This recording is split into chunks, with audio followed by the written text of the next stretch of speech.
नमस्कार साथियों, मैं हूं जीवन सर और आप देख रहे हैं the Guru online and offline classes bye जीवन सर।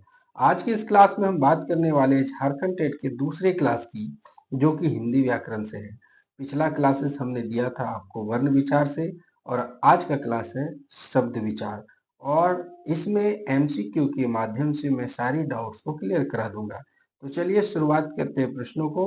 और आप क्या करेंगे, आप चैनल को सब्सक्राइब कर लीजिएगा और लाइक कर दीजिएगा, ठीक है। चलिए देखते हैं कि पहला प्रश्न है, वर्णों के सार्थक मेल को क्या कहते हैं? क्रिया, शब्द, वर्ण, वाक्य। तो वर्णों के सार्थक मेल को शब्द कहते हैं। क्या कहते हैं? क्रिया। तो क्रिया सॉरी शब्द कहते हैं। क्रिया किसे कहते हैं? तो वह शब्द जिससे किसी काम का करना या होना समझा जाए उसे क्रिया कहते हैं। शब्द किसे कहते हैं? तो वर्णों के सार्थक मेल को शब्द कहते हैं। अब वर्ण किसे कहते हैं? तो वर्ण उस मूल ध्वनि को कहते हैं जिसका खंड या टुकड़ा ना हो सके, जो कि हमने कल ही बताया था। वाक्य क्या कहेंगे? तो शब्दों के सार्थक अर्थ वाले समूह को वाक्य कहेंगे। यानी ऐसा वाक्य शब्दों का समूह जो एक अर्थ प्रदान करता हो उसे हम वाक्य कहेंगे। चलिए दूसरे प्रश्न को देखते हैं। तो दूसरा प्रश्न है कि उत्पत्ति की दृष्टि से शब्द के कितने भेद हैं? उत्पत्ति की दृष्टि कह ले या स्रोत की दृष्टि से कह ले, शब्द के चार भेद होते हैं। अब कौन कौन सा होता है? तो ये देख लीजिए। पहला होता है तत्सम, तत्सम, तद्भव, देशज और विदेशज। विदेशज एक एक करके हम जानते हैं, ठीक है। तो पहला हम एक एक करके जानते हैं, अच्छा रहेगा। तो उत्पत्ति की दृष्टि से आपने कितने भेद जान लिया? चार भेद जान लिया। इसका आंसर तो चार हो गया। अब चारों के बारे में थोड़ा सा जानकारी मैं आपको दे देता हूं। तो चलिए हम लेते हैं पहले को, जिसको हम कहते हैं तत्सम। तत् जोड़ सम। तत् मीन्स उसके और सम मीन्स समान। तो किसके समान? तो संस्कृत के समान। किसके समान? संस्कृत के समान। यानी जो शब्द हूबहू संस्कृत से हिंदी भाषा में लिए गए हैं। यानी हिंदी भाषा में हम जो संस्कृत के शब्दों का इस्तेमाल करते हैं उसे हम तत्सम कहते हैं। जैसे दुग्ध, जैसे रात्रि, जल, सर्प, पुस्तक इत्यादि। तो इसका आंसर आपको पता चल गया कि उत्पत्ति की दृष्टि से चार भेद। पहला क्या हो गया? तत्सम, दूसरा तद्भव, तीसरा देशज और चौथा विदेशज। अब आपने तत्सम समझ लिया। अब आप तद्भव देखिए। तो तद्भव किसको कहेंगे? तो तद्भव ये दो शब्दों से बना है। फिर तद और भव से। तद मीन्स उसके या उससे, भव मीन्स जन्म लेना वाला। यानी उससे जो जन्म लिया। किससे जन्म लिया? संस्कृत से जो जन्म लिया। तो संस्कृत के शब्दों को क्या कहते हैं? तो तत्सम कहते हैं। तो तत्सम से जो जन्म लेगा उसको क्या कहेंगे? हम तद्भव कहेंगे। दूसरे शब्दों में हम क्या कह सकते हैं? संस्कृत तत्सम के बिगड़े रूप को तद्भव कहते हैं। तत्सम के बिगड़े रूप को तद्भव कहते हैं। अब कहेंगे हम देशज की बात। तो जिन शब्दों का जन्म हमारे देश में हुआ हो, जो हमारे देश का शब्द है, जैसे लाठी हो गया, डोरी हो गया, फुनगी हो गया, खटिया हो गया, लोटा हो गया, है कि नहीं, ये सभी क्या हो जाएंगे? तत्सम के बिगड़े रूप को तद्भव कहते हैं। ये तो आपने, ये हमारे देशज कहलाएंगे। फिर से एक बार मैं डाउट क्लियर कर देता हूं। पहला होता है तत्सम। तो तत्सम क्या होता है? संस्कृत के शब्दों को तत्सम कहते हैं। दूसरा होता है तद्भव। तो जब तत्सम का रूप बदल जाता है उसको तद्भव कहते हैं। और तीसरा होता है हमारा देशज। तो जिन शब्दों का जन्म हमारे देश में हुआ है उसे देशज कहते हैं। और चौथा होता है विदेशज। यानी जो शब्द हमारे देश के नहीं है, हम उसे बाहर से लिए हैं। जैसे कि अंग्रेजी के शब्द हो गए, जैसे तुर्की के शब्द हो गए, जैसे फारसी के शब्द हो गए, फ्रेंच के हो गए, चीनी हो गए, अरबी हो गए, जापानी हो गए। समझ में आ रहा है मैं क्या कहना चाह रहा हूँ? तो इन शब्दों को हम विदेशज कहेंगे। विदेशज किनको कहेंगे? जो विदेशी भाषाओं से लिए गए हैं। देशज किसको कहेंगे? जो हमारे देश की भाषा है, यानी यहीं पर पैदा हुआ है वो शब्द। इसके बाद तद्भव किसको कहेंगे? जो संस्कृत के शब्दों का रूप बदल जाता है उसको तद्भव कहते हैं। जैसे दुग्ध से दूध, रात्रि से रात, जल से पानी, सर्प से सांप। समझ गए आपने? अब कुछ देशज शब्दों को भी हमने बताया, जैसे देशज में हमने आपको बताया लोटा, डोरी, फुनगी, खटिया, लाठी, है कि नहीं। विदेशज के कुछ शब्दों को देख लीजिए, जैसे स्कूल हो गया, telephone, car, radio, pen, station, cinema, pant, coat, doctor, है कि नहीं। अब आपको एक्स्ट्रा में कुछ शब्दों को जानने की जरूरत है, जैसे कि हम सबसे पहले लेंगे चीनी शब्दों की। चीनी मतलब मीठा वाला चीनी नहीं, ये चीनी वाला चीनी, ये। तो चीनी शब्दों में आपको क्या क्या देखने को मिलेगा? चाय, लीची, ये इंपॉर्टेंट वाले सब आपको याद करने की जरूरत है। चीकू, इसके बाद चाउमीन। तो आप यहाँ पर गौर करेंगे तो सब में पाइएगा च। लीची में भी चौ है, चीकू में चौ, चाउमीन में चौ। तो चौ से चीनी होता है, च से ये याद रख लीजिए, ठीक है।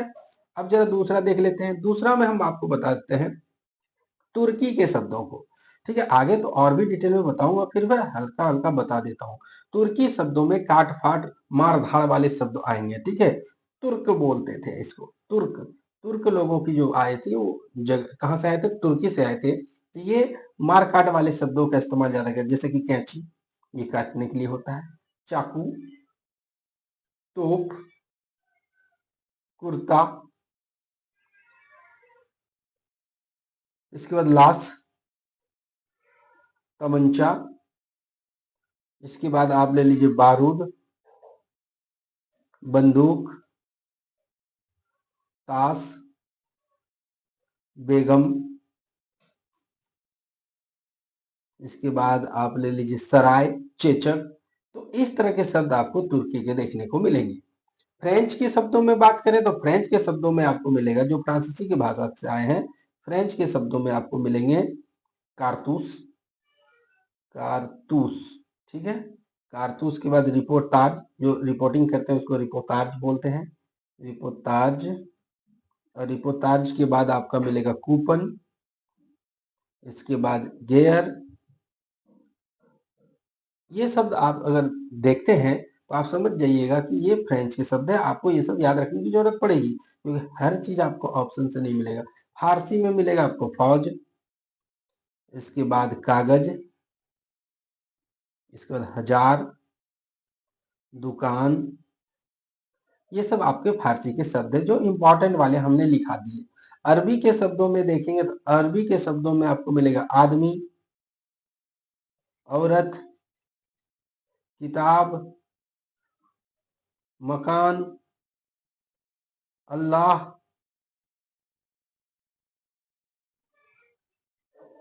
अल्लाह के बाद आपको मिलेगा कुरान, तारीख, इसके बाद आपको मिलेगा अदालत, वकील, इत्यादि। ये इंपॉर्टेंट वाले हैं जो आपको याद रखने की जरूरत है।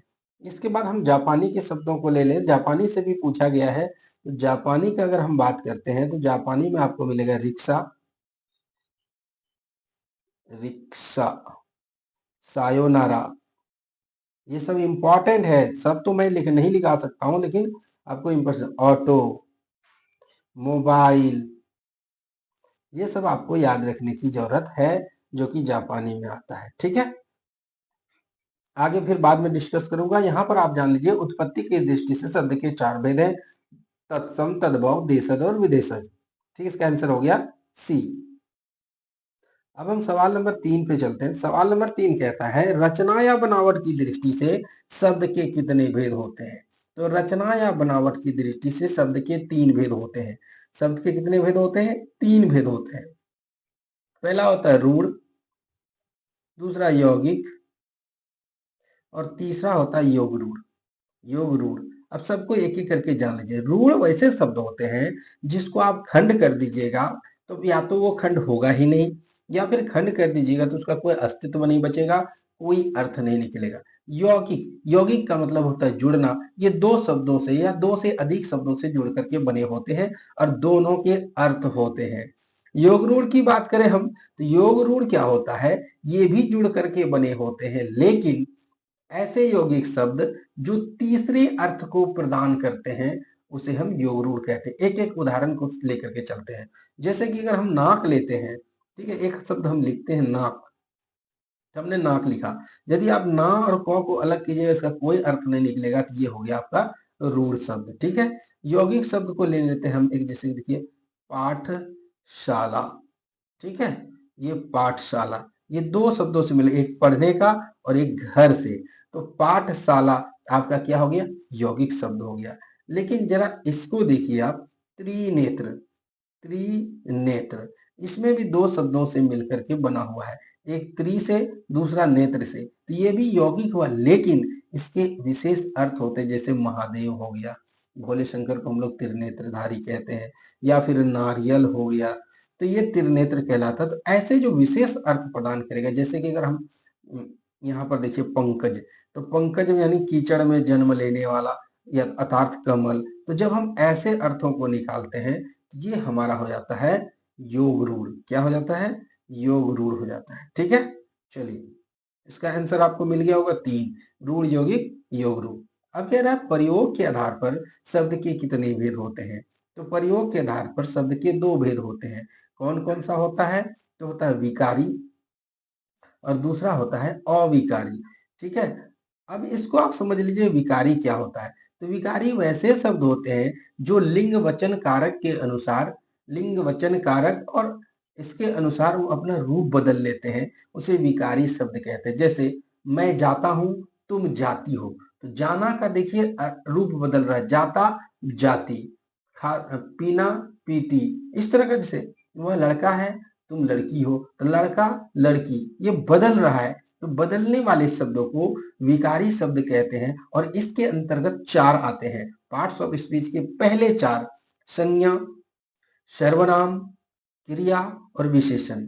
संज्ञा, सर्वनाम, क्रिया और विशेषण। संज्ञा, सर्वनाम, क्रिया और विशेषण, ये 4 जो पार्ट्स ऑफ स्पीच के पहले वाले होते हैं, ये विकारी कहलाते हैं। अविकारी की बात करें, तो अविकारी वैसे शब्द होते हैं जिस पर लिंग वचन कारक का प्रभाव नहीं पड़ता है। और इसके अंदर कौन कौन से आते हैं, इसके अंदर आते हैं क्रिया विशेषण, क्रिया विशेषण।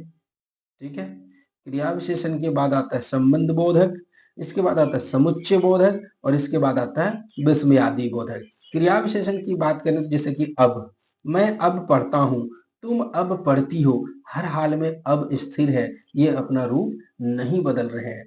ठीक है, तो ऐसे, अरे क्या छक्का मारा, अरे ये क्या हो गया, लेकिन अरे तो नहीं बदल रहा ना, ये विस्मयादि बोधक। तो आप समझ पा रहे होंगे कि विकारी क्या होता है, अविकारी। विकारी वैसे शब्द होते हैं जो लिंग वचन कारक के अनुसार अपना रूप बदल लेते हैं, जबकि अविकारी वैसे शब्द होते हैं जो लिंग वचन कारक के अनुसार अपना रूप नहीं बदलते हैं। तो प्रयोग के आधार पर कितने अर्थ हो गए, कितने भेद हो गए, 2 भेद हो गए। 5वें प्रश्न को देखिए, अर्थ की दृष्टि से शब्द के कितने भेद होते हैं। तो अर्थ की दृष्टि से शब्द के 2 भेद होते हैं। कौन सा, एक तो होगा सार्थक, जिसके अर्थ होते हैं, दूसरा होता है निरर्थक, जिसके अर्थ ही ना हो, है ना। सार्थक शब्द और निरर्थक शब्द, जरा इसको देखो, चाय साय पिया क्या, चाय साय पिया क्या, तो चाय का तो अर्थ होता है, लेकिन साय का क्या होता है, खाना वाना खाया, तो खाना का तो अर्थ होता है, वाना का कोई अर्थ नहीं होता है। 6ठे प्रश्न को देखिए, परीक्षा शब्द में निम्नलिखित में से किस वर्ग में आता है। यानी परीक्षा जो है किस प्रकार का शब्द है, तत्सम, विदेशज, देशज या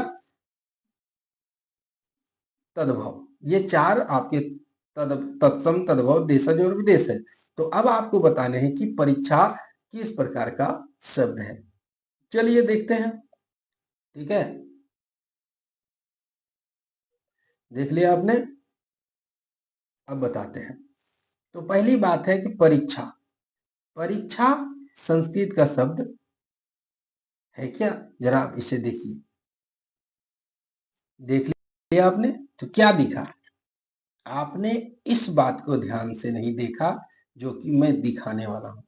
अक्ष, तर, ज्ञ और स्र, अगर आपको किसी शब्द में ये 4 में से कोई एक दिखता है, देखिए परीक्षा में है ना, तो ऐसे शब्द संस्कृत शब्द होते हैं, ऐसे शब्द संस्कृत शब्द होते हैं। और संस्कृत के शब्दों को हम क्या कहते हैं, संस्कृत के शब्दों को हम तत्सम कहते हैं। ठीक है, चलिए अगले प्रश्न को देखिए। अगला प्रश्न है, निम्न में से कौन सा तद्भव नहीं है? अब तद्भव नहीं है तो तत्सम होगा, है कि नहीं? तद्भव नहीं है तो क्या होगा? तत्सम होगा। तो चलिए हम खोजते हैं तत्सम इसका कौन सा हो गया? चितेरा। तो चितेरा बना है किससे? चित्रकार से। चितेरा क्या बना है? चित्रकार से बना है। ठीक है, चलिए और देख लेते हैं। दूसरा है चवर्ण। तो चवर्ण यहाँ तद्भव नहीं है, कोई बात नहीं, एक एक करके हम यहाँ लिख लेते हैं। चितेरा का तो होता है चित्रकार, ठीक है। चवर्ण यानी चबाना, चबाना। छा मीन्स छाया होता है और कुआं मीन्स होता है कूप, ठीक है। तो आप यहाँ पर देख पा रहे होंगे कि ये जो चितेरा है, ठीक है, चितेरा क्या है? तद्भव है। चितेरा किससे बना है? चित्रकार से बना है चितेरा, ये तद्भव हो गया, ठीक, क्योंकि रूप बदल गया। चवर्ण, तो चवर्ण संस्कृत के शब्द को है, रेप भी याद रखिएगा। संस्कृत के शब्द को क्या कहते हैं? तत्सम कहते हैं। संस्कृत के शब्द को क्या कहते हैं? तत्सम कहते हैं। एक संस्कृत का शब्द मिला। एक बात और याद रखिएगा, यदि भी आपको चंद्र बिंदु मिले तो चंद्र बिंदु हमेशा तद्भव होता है। चंद्र बिंदु क्या होता है? हमेशा तद्भव होता है। तो ये दोनों तो तद्भव हो गया। चित्रकार से बना है चितेरा, तो ये भी तद्भव हो गया। लेकिन चवर्ण से बनेगा चबाना, तो चवर्ण तो खुद संस्कृत का शब्द है, तो हमारा आंसर हो गया चवर्ण। निम्न में से कौन सा तद्भव शब्द है? तद्भव शब्द का मतलब है कि रूप उसका बदल चुका है। चलिए देखते हैं किसका रूप बदल चुका है। चोंच किससे बना है? तो चंचू से बना है चोंच। चंचू से बना है चोंच। देख लीजिए, ये तत्सम है और ये क्या है? तद्भव है, ठीक है। चूर्ण, तो चूर्ण से क्या बनेगा? चूरन। चूर्ण से क्या बनेगा? चूरन, ठीक है। इसके बाद चंद्रिका। चांद्रिका से बनेगा चांदनी। चंद्रिका से क्या बनेगा? चांदनी, चांदनी। और इसके बाद मत्स्य से बनेगा मछली। तो यहाँ पर एक ही है जो हिंदी का शब्द है, ये तीनों के तीनों संस्कृत के शब्द हैं और संस्कृत के शब्दों को हम क्या कहते हैं? तत्सम कहते हैं। तो हमसे पूछा है तद्भव, तो चोंच हो गया जो कि चंचू से बना है। चाय किस भाषा का शब्द है? अभी हमने थोड़ी देर पहले बताया था, जिसमें च आ जाए तो वो किस भाषा का शब्द होता है? चीनी भाषा का शब्द होता है। बाद बाकी का हमने डिटेल दिया कि फ्रेंच का क्या क्या शब्द आपको देखने, जैसे कि कारतूस, रिपोर्टाज, कूपन, गियर, ये देखने हो। जापानी में आपको क्या क्या मिल जाएगा? जापानी में रिक्शा, सायोनारा, यामा, ऑटो, मोबाइल, ठीक है। और अंग्रेजी में आपको क्या क्या देखने को मिल जाएगा? तो ये भी, जैसे school, telephone, car, radio, pen, station, cinema, pant, coat, doctor. आप समझ में आ रहा है आपका? तो ये चीनी भाषा का शब्द है। इनमें से कौन सा शब्द विदेशी शब्द है, यानी विदेशज है? तो चलिए देखते हैं विदेशज कौन कौन सा है। गेहूं, गेहूं तो बिल्कुल ही हमारा देशज है। गेहूं क्या है? देशज है, ठीक है। लड़की क्या है? देशज है। रात क्या है? देशज। लेकिन किताब जो है, हमने आपको शुरू में ही कहा था कि किताब हमारा देशज नहीं है। किताब क्या है?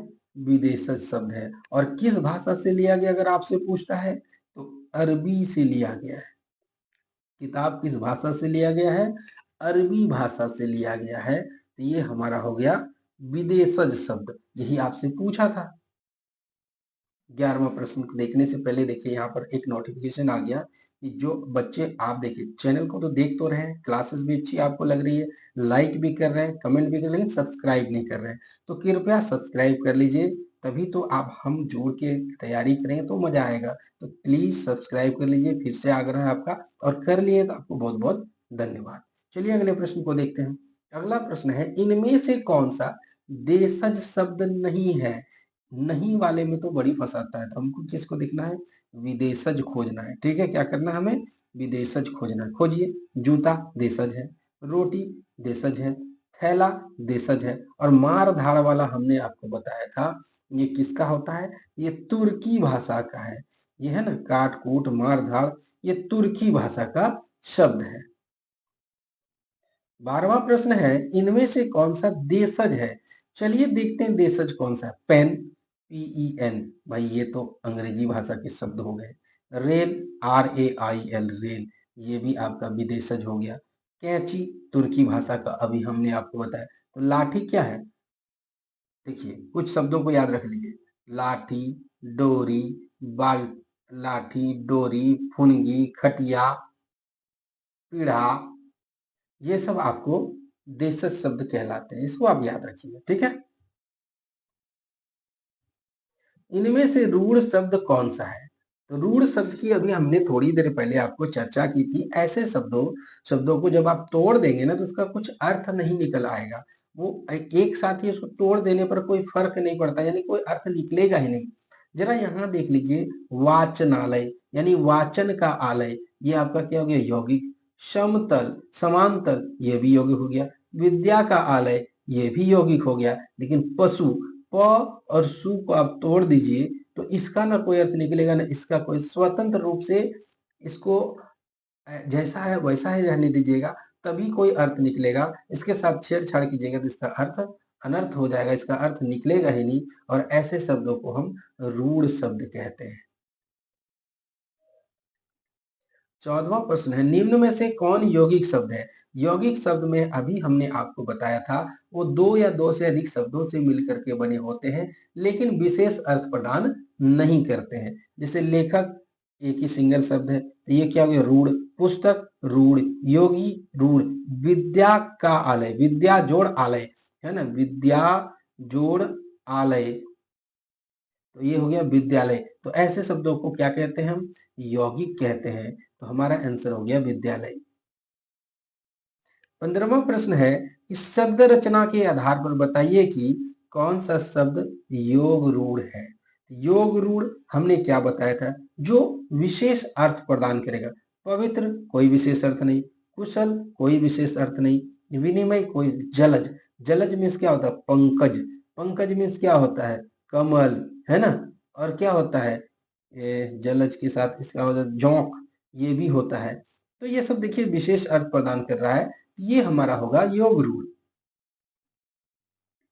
16वां प्रश्न है, संकर शब्द का क्या अर्थ है? संकर शब्द थोड़ा सा ध्यान रखने की जरूरत है, ये एग्जाम में पूछा जाता है। तत्सम, जो संस्कृत के शब्दों को हमने लिया है। तद्भव, जिसका रूप बदल गया। विदेशज, यानी जो कि जिस भाषाओं का जन्म विदेश में हुआ और वो हमारे देश में आया है। और दो भाषाओं से मिले शब्द, उसे हम कहते हैं संकर शब्द। लेकिन ध्यान आपको ये रखना है कि संकर शब्द जो भी होगा उसमें दो भाषाएं अलग अलग होनी चाहिए। जैसे कि एक देशज हो गया तो दूसरा विदेशज हो गया, तभी हम इसे कहेंगे संकर शब्द, ठीक है। जैसे कि रेलगाड़ी, देख रहे हैं, रेल और गाड़ी, तो रेलगाड़ी जो हमारा हो जाएगा वो संकर शब्द हो गया, क्योंकि रेल अंग्रेजी का है और गाड़ी भारतीय है, तो ये हमारा हो गया संकर शब्द। कह रहा है इनमें से कौन सा संकर शब्द नहीं है। तो चलिए अभी हम बताते हैं संकर शब्द नहीं है। अभी तो हमने रेलगाड़ी बता दिया, रेलगाड़ी है। रेलगाड़ी क्या है, संकर शब्द है। जांच करता, ये भी है। इसका कवि दरबार, देखिए दो शब्दों से मिलकर बना। कवि एक संस्कृत शब्द हो गया, दरबार, दरबार क्या हो जाएगा, अरबी भाषा का शब्द है। और इसके बाद राज और माता, ये दोनों के भारतीय भाषा का शब्द है। तो यहाँ कह रहा है कौन सा संकर शब्द नहीं है, तो राजमाता जो है वो संकर शब्द नहीं है। यहाँ देखिए, इनमें से कौन सा विकारी शब्द है। विकारी शब्द जो हमने क्या बताया था आपको, वैसे शब्द जिस पर लिंग वचन कारक का प्रभाव पड़ता हो, लिंग वचन कारक का प्रभाव पड़ता हो। तो वो देखिए, और पर कोई प्रभाव नहीं पड़ेगा। धीरे धीरे पर भी कोई प्रभाव नहीं पड़ेगा। वाह पर भी कोई प्रभाव नहीं पड़ेगा, लेकिन पढ़ना पर प्रभाव पड़ेगा। राम पढ़ता है, सीता पढ़ती है, वे लोग पढ़ते हैं, पढ़ता पढ़ती पढ़ते। तो ये आपका क्या हो गया, ये विकारी शब्द हो गया, ठीक है। 19वां प्रश्न में ये कहता है कि इनमें से कौन सा अविकारी शब्द है। अभी हमने क्या कहा, जिस पर कोई प्रभाव नहीं पड़ता। वह का देखिए आप, वह लड़का है, वह लड़की है, तो वह पर प्रभाव पड़ता है। हमने क्या कहा था, विकारी के बारे में कहा था संज्ञा, सर्वनाम, क्रिया और क्रिया, संज्ञा, सर्वनाम, विशेषण और क्रिया विशेषण। हमने ये कहा था, आपको चार याद रखने हैं, बाद बाकी काम हो जाएगा। संज्ञा, सर्वनाम, विशेषण और क्रिया विशेषण, सॉरी, क्रिया। संज्ञा, सर्वनाम, विशेषण और क्रिया, ये 4 आपके विकारी हैं, बाद बाकी अविकारी हैं। तो यहाँ देखिए वह क्या है, सर्वनाम है तो विकारी हो गया। इसके बाद काला, काला क्या है, विशेषण है तो ये भी विकारी हो गया। पढ़ना क्या है, क्रिया, ये भी विकारी हो गया। अरे, अरे क्या है, विस्मयादि बोधक, क्या है, विस्मयादि बोधक, तो ये क्या होते हैं, अविकारी होते हैं। निम्न में से कौन सा सार्थक शब्द है? सार्थक शब्द वैसे शब्दों को कहते हैं जिसके कुछ न कुछ स्वतंत्र अर्थ हो, जिसका अपना कोई अर्थ हो, उसे हम सार्थक शब्द कहते हैं, यानी अर्थ वाले शब्द। जरा देखिए, पानी, पानी का अर्थ होता है जल होता है। वाणी का कोई अर्थ नहीं, साय का अर्थ नहीं, सोटी का कोई अर्थ नहीं, पानी का अपना अर्थ होता है। ठीक है, चलिए, तो हमारा आंसर क्या हो गया इसका, पानी। चलिए 21 नंबर के प्रश्न को देखिए, इनमें से कौन सा एकार्थी शब्द है? एकार्थी शब्द यानी जिसका एक अर्थ हो। जरा यहाँ देखिए, झारखंड का एक ही अर्थ है, झारखंड एक राज्य है। अंबर का होता है नभ, गगन, व्योम। नयन का होता है नेत्र, नयन, चक्षु। त्रिनेत्र का अर्थ क्या होता है, भोले बाबा, नारियल। तो कई सारा अर्थ होता है, तो झारखंड हमारा जो है वो एकार्थी शब्द है। इनमें से तोय का पर्यायवाची शब्द है, आपको बताना तोय किसको कहते हैं। आसमान को नहीं, आसमान को क्या कहते हैं, नभ, गगन, अंबु। ठीक है, पहाड़ को क्या कहते हैं, गिरी कहते हैं, अचल कहते हैं। गणेश को क्या कहते हैं, एक दंता कहते हैं, लंबोदर कहते हैं। पानी को क्या बोलते हैं, तोय बोलते हैं। पानी को क्या कहते हैं, तोय कहते हैं। पानी को जल कहते हैं। ये इसका पर्यायवाची है पानी का। ठीक है, चलिए 23वां प्रश्न है, इनमें से इति का विलोम शब्द कौन सा है? इति, इति, इति का अर्थ होता है समाप्त करना। इति का क्या अर्थ होता है, समाप्त करना। और श्री गणेश का अर्थ होता है शुरुआत करना। इष्ट का होता है अनिष्ट, इष्ट, इष्ट, इष्ट देव हम जो बोलते हैं, इष्ट है ना। तो इष्ट हम लोग किसको बोलते हैं, जो हमारे आराध्य होते हैं उसको बोलते हैं। वन्य, वन्य मतलब जो जंगली जीव, जीव जंतु होते हैं उनको बोलते हैं। सृष्टि है ना, सृष्टि का अर्थ होता है ये संसार जिसकी उत्पत्ति हुई हो। ठीक है, और श्री गणेश का अर्थ होता है काम की शुरुआत करना, और इति का अर्थ होता है काम को समाप्त करना, इसलिए श्री गणेश का विलोम शब्द होगा इति। 24वां प्रश्न है, संधि किस प्रकार का शब्द है? तो संधि, देखिए अब ये संधि समास वाली बात नहीं, संधि। अब संधि को तोड़ेंगे तो स का भी कोई अर्थ नहीं और धी का भी कोई अर्थ नहीं, और ऐसे शब्दों को हमने क्या बताया था आपको, रूढ़ बताया था। ठीक है, तो हमारा, अब देखिए यहाँ पर रूढ़ तो है नहीं। ठीक है, कोई बात नहीं, बता दिया तो बता दिया, लेकिन ये भी तो बात देखिए, ये संस्कृत का शब्द है। ये किसका शब्द है, संस्कृत का शब्द, और संस्कृत के शब्दों को क्या कहते हैं, तत्सम कहते हैं। अब हम आपको बता देते हैं कि फिर से एक बार रिकैप करा देते हैं आपको कि शब्द, शब्द किसको कहते हैं, वर्णों के सार्थक समूह को शब्द कहते हैं।